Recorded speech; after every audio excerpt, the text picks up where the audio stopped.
Arrivés en Côte d'Ivoire depuis quelques jours, 250 Ivoiriens venus de la Centrafrique ont été répartis entre le centre d'accueil et de transit l'Oasis de l'Éternel à Ndautré et l'Institut des nouvelles techniques agricoles situé à 5 km d'Azaguié.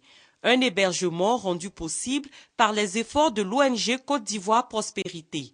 De Ndautré à Azaguié, ces réfugiés aspirent tous à une bonne insertion socio-professionnelle en Côte d'Ivoire, leur pays d'origine. Je suis partie à Centrafrique, mes affaires marchaient bien.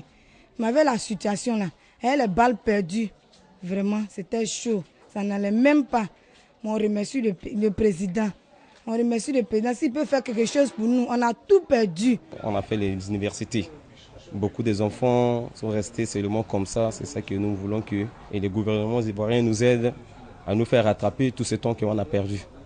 La ministre de la Solidarité, de la Famille, de la Femme et de l'Enfant, Anne-Désirée Oloto, dit avoir pris en compte les préoccupations des Ivoiriens rapatriés, mais avant toute action du gouvernement, chacun de ces réfugiés devra trouver un point de chute. Il appartiendra au gouvernement de se pencher sur les différentes préoccupations que nous avons pu recueillir ça et là de ces populations qui, dans une bonne majorité, n'ont pas vraiment de traces précises de leurs familles respectives. Je crois qu'il sera facile de retrouver donc ces familles-là.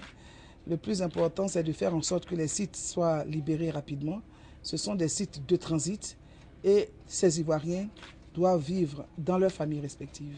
Une fois que les réfugiés auront regagné leur famille, le ministère de la Solidarité s'attellera à faire des propositions au prochain conseil de gouvernement et de ministres en vue de l'adoption d'une démarche à suivre pour l'insertion de ces rapatriés.